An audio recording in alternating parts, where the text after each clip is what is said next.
Bonjour à tous, on se retrouve pour un nouveau numéro des Rendez-vous de Vanille. Dans un esprit, vous l'avez vu, pique-nique champêtre avec Romy Wave. Bonjour Romy Wave. Bonjour.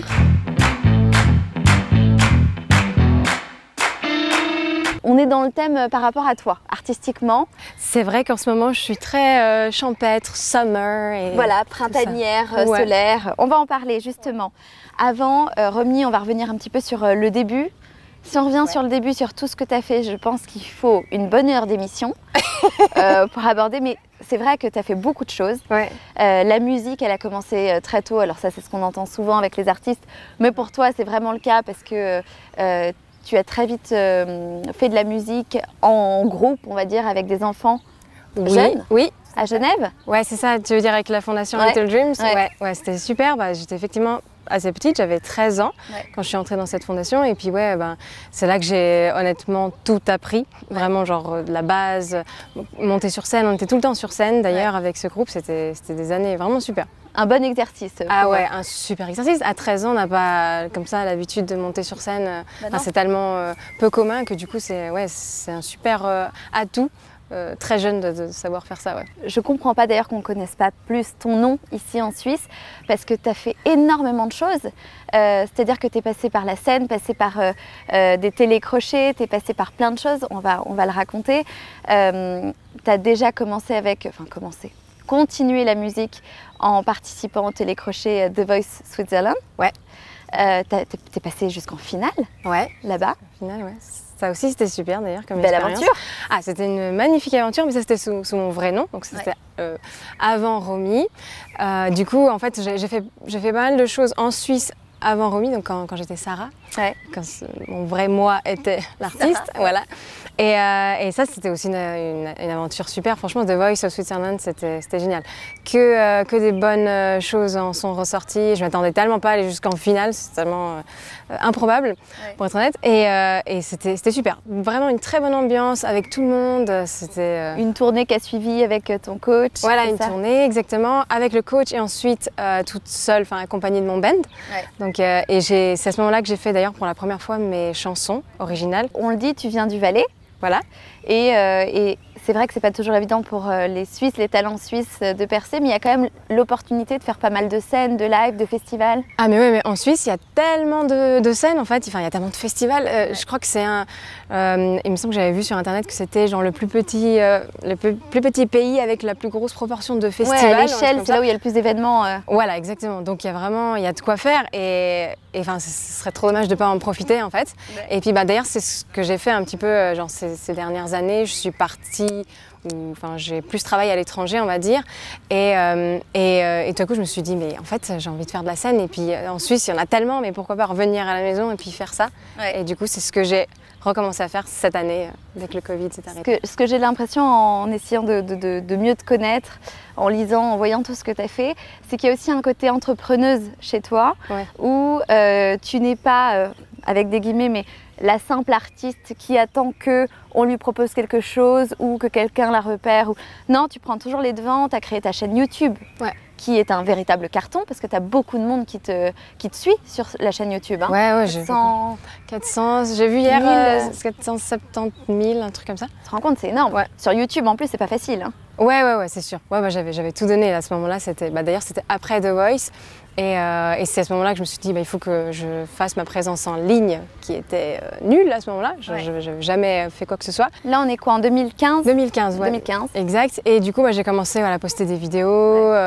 Et en fait, ça a pris assez vite. J'étais assez surprise. C'était dès la deuxième vidéo, j'ai eu déjà pas mal de vues. Tu faisais des reprises? Voilà, je faisais des reprises. Au début, c'était vraiment que des reprises. Et ensuite, j'ai commencé à intégrer mes propres chansons. J'ai même commencé à faire des vlogs.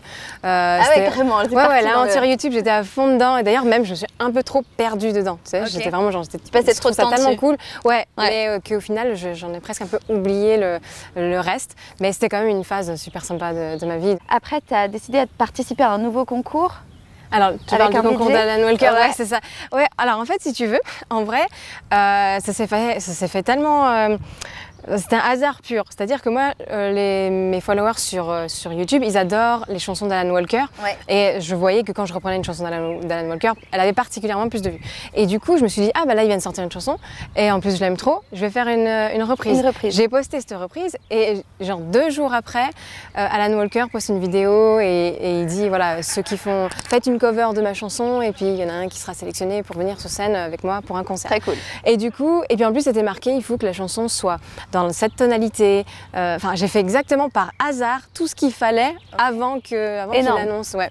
Et du coup, j'ai participé. En fait, c'est tous mes followers du dessous qui m'ont marqué. Regarde, Alan Walker, il a posté un truc. Et du coup, c'est comme ça que j'ai vu. Et du coup, j'ai participé et j'ai été sélectionnée. Donc j'ai gagné. Et ça, c'était super. C'était ouf. Surtout que c'est pas qu'un show que tu as fait un concert. Parce qu'à la base, c'était censé être qu'un concert.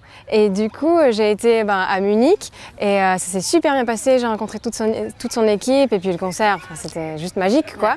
Et à la fin, j'ai discuté un peu avec l'équipe et puis le manager, il discutait avec Alan et tout ça, il se passait des choses. Et puis il est venu vers moi puis il m'a dit, est-ce que tu voudrais faire le reste de la tournée avec nous ? Là, je peux te dire que j'ai pas réfléchi longtemps. Bah oui, tu m'étonnes. Et du coup, je suis partie direct avec eux le soir même. J'ai pris le tourbus et je suis partie. Et puis voilà. Et là, c'était parti pour une tournée européenne. Voilà. C'était trop bien. C'était fou. C'était irréel. Ouais. Le lendemain, j'étais à Paris. Le jour d'après, j'étais à Amsterdam. Enfin, c'était complètement dingue. Quand je dis que tu as fait énormément de choses, j'exagère pas. C'est dingue de vivre tout ça. Ouais, non, c'est vrai que c'est dingue.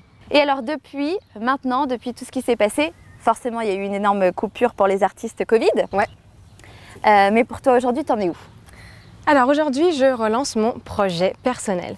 Et en fait, si tu veux, pendant le Covid, j'ai beaucoup travaillé, j'ai créé plein de chansons et là, je commence à sortir mes chansons. Donc, ça fait depuis septembre que je recommence à sortir des chansons. Ouais. Et du coup, le 3 juin, je vais sortir mon EP qui s'appelle Almost Ideal.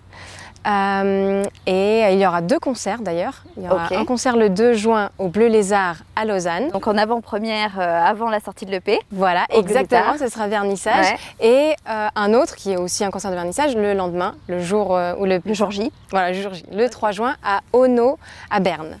Génial. À Berne. Ouais. Bah c'est beau. Ouais, bravo. Trop bien, je me réjouis trop. L'EP, il va finalement regrouper un peu des chansons qui sont déjà sorties, plus une nouvelle avec un vidéoclip qui va sortir.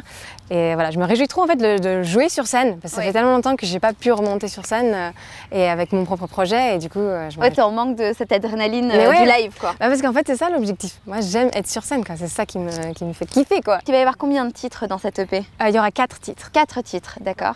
Donc on va retrouver Lovely Mess. Lovely Mess, Where to Find Me, la chanson qui vient de sortir. Il y aura aussi Upside Down, qui est la toute première chanson que j'ai sortie. Et la dernière, c'est Tweedledum. C'est la nouvelle chanson. Et ça, elle va sortir quand ? Elle va sortir le 3 juin, en même temps que l'album. Voilà. Ok, avec un clip. Exact. Bah, c'est magnifique. Donc, c'est dans quelques jours qu'on va découvrir tout ça. Oui, exactement. Et ça, c'est d'ailleurs un petit peu une exclue parce que je n'ai pas encore dit que la chanson s'appelait Tweedledum. Ok. Donc voilà. Voilà, on a déjà une exclue, c'est cool. Allez. C'est ça. Et tout à l'heure, je disais qu'on allait mieux comprendre pourquoi cet esprit champêtre, mais quand on voit le clip de Lovely Mess, raconte. Alors, en fait, et d'ailleurs, pourquoi ce clip ? Alors, pourquoi ce clip ? Parce que déjà, cette chanson, elle est, pour moi, elle est tellement positive. Et enfin, quand moi je vois le positif, je vois genre l'été. Voilà, c'est comme ça que j'associe, parce que je suis une âme d'été, tu vois. Et du coup, forcément, c'est ça que j'ai visualisé la chanson directement pendant que je l'écrivais. Il fallait que ça se passe dehors et en été. Et en fait, la chanson d'après, du coup, est restée un peu dans le même mood parce que j'ai tellement kiffé faire cette chanson-là que du coup, je me suis dit, allez, on va rester dans ce thème-là. Dans ce côté solaire. What a lovely mess. Oh, what a lovely mess. Lovely mess. Oh, what a lovely mess. Oh, what a lovely mess. Oh, lovely mess. Lovely mess. T'es toujours active sur les réseaux sociaux ou pas ? Ouais, je suis toujours active. Donc tu restes quand même très présente sur YouTube et sur Instagram, je suppose ? Ouais, et sur TikTok maintenant. TikTok, ouais, ça y est, je vais mettre à TikTok. C'est ça. Ouais, je me suis enfin mis à TikTok d'ailleurs. En fait, ça c'est vraiment genre la partie que je gère complètement moi, les réseaux sociaux. Voilà, en plus, c'est ton truc. Voilà, c'est important que ce soit moi qui m'en occupe aussi, je pense. Et c'est comme ça que ça devrait marcher, j'imagine. Et puis, et ouais, du coup, ça c'est quelque chose de hyper important même pour moi. Genre YouTube, principalement, c'est de là que mes fans viennent, donc c'est eux qui ont droit. C'est une communauté qui est fidèle et qui est la première au rendez-vous. Donc, voilà, exactement. Donc c'est eux qui sont censés avoir droit à tout avant. C'est un peu mes chouchous. Ah voilà, donc, vous savez, il faut te suivre sous quel nom juste Romy Wave? Ouais, Romy Wave, il n'y a que moi. Romy Wave sur Instagram, sur TikTok, Romy Wave. Voilà, et YouTube.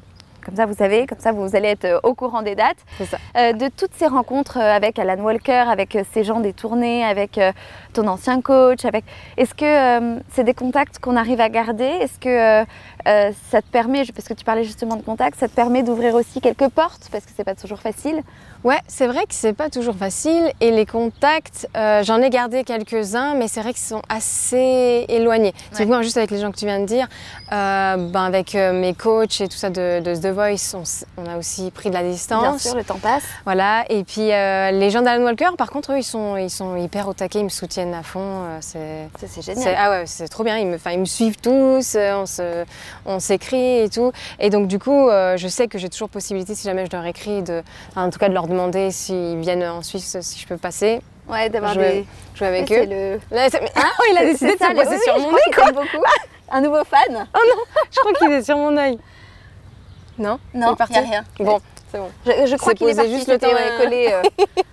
C'est ça aussi, le pique-nique ouais, champêtre. C'est ça. Oui, en plus, moi, je suis en général moyennement champêtre. Les insectes, tout ça, ça m'inquiète un peu. Allègrement. J'ai vu aussi que tu proposais ta voix au DJ. C'est ça, pour qui pouvait télécharger ta voix, c'est ça? Ah oui, alors ouais, en fait, pendant que tu me parlais de ça, je suis en train de passer par toutes les étapes parce que je fais un peu 50 000 trucs derrière ce que je fais officiellement. Raconte. Alors. On sait tout ce que tu fais parce que tu ne t'arrêtes pas. Ouais, mais en fait, si tu veux, c'est des trucs que normalement je parle pas parce que, en fait, souvent je mets pas mon nom finalement dedans. Ouais, c'est plus Romy Wave. Voilà, c'est plutôt Sarah qui travaille pour gagner de l'argent. Bah oui, en fait. La réalité. Voilà, dans la musique, mais heureusement c'est dans la musique et ça c'est quand même super. C'est toujours en faisant ce que t'aimes. Ouais. Et ça, vraiment, je suis trop contente parce que ça fait que finalement 3-4 ans que je vis de ça. Donc en fait, j'écris des chansons pour d'autres artistes, pour des DJ. Je suis même vocaliste, je fais des backing vocals, où j'écris des chansons. Je fais un peu plein de choses pour plein d'artistes différents et puis même des amateurs, ils peuvent aussi me joindre. Et puis, c'est génial. Voilà, grâce à des sites, maintenant sur Internet, je suis dans beaucoup d'agences en fait et j'ai plein de petits jobs comme ça, voilà, des commandes comme ça où j'écris pour des gens. C'est génial parce que même en faisant un travail vital, voilà, un travail pour la réalité des choses, tu fais ce que t'aimes et c'est quand même un luxe aussi. Ouais, ah mais c'est clair parce que je peux gérer mon temps, je travaille quand je veux, je suis autonome encore une fois. Toujours dans l'indépendance, c'est très important. T'as bien raison, c'est hyper important, c'est ça la liberté. Mais tellement. Franchement, ça me fait tellement plaisir de pouvoir faire ça et en plus, du coup, ça fait que je peux habiter où je veux. Ça, c'est aussi trop bien parce que c'est hyper important d'habiter dans un endroit que je trouve inspirant, perso. Ça joue beaucoup dans ma créativité en fait. Et du coup, c'est pour ça que j'habite à plein d'endroits différents. J'ai vu que tu étais du côté de Biarritz. Maintenant, ouais. Voilà. En ce moment, ça, c'est bonheur, c'est magnifique. Ah, mais Biarritz, c'est tellement bien. L'océan. L'océan, ça m'inspire à mort. J'aime trop les énergies qui sortent de cet endroit. C'est sauvage et en même temps... c'est pur. L'air marin, voilà. Il y a aussi la jungle que j'adore. J'ai habité à Bali pendant un moment aussi. Tout ce qui est tropique, voilà, c'est aussi un monstre effet. En fait, quand je sens la nature proche, ça booste ma créativité. Donc voilà, j'ai habité là. Et puis, j'ai aussi habité à Montréal un temps. Fabuleux. Ouais. Un peu moins nature pour le coup, mais plus ville, mais quand même sympa. Voilà, oui, sympa. Et puis c'était plus pour des opportunités artistiques. Pareil à Paris, j'ai aussi habité à Paris. Là aussi la nature, pas trop ça. Mais Paris, c'est une ville aussi tellement inspirante bien sûr, pour d'autres choses. Comment tu as découvert Biarritz d'ailleurs? Grâce à mon copain. Ah bah voilà. En fait, lui, c'est un passionné de surf. Ah bah forcément, donc Biarritz c'est une adresse incontournable. Exactement, c'est ça. Et du coup, on est passé par là. Et en fait, moi, la première fois que je suis arrivée, donc c'était avec lui, c'était pour le suivre et pour tester le surf aussi. Et en fait, je suis vraiment tombée amoureuse de cette ville. Je la trouve juste magique. Ouais, c'est magnifique. Et hyper inspirante. Et pour le surf, c'est super. Lui, il habite là, il fait son surf quand il a envie parce que lui aussi, il travaille en indépendant, du coup. Et voilà. Et c'est aussi pour ça qu'on a pu aller à Bali ensemble. C'est fabuleux de vivre toutes ces aventures ensemble. Ouais, c'est super. Bon, un esprit libre dans un corps libre et talentueux. Alors ça, c'est vraiment gentil de ta part de rajouter ce petit mot-là. C'est vrai, c'est vrai.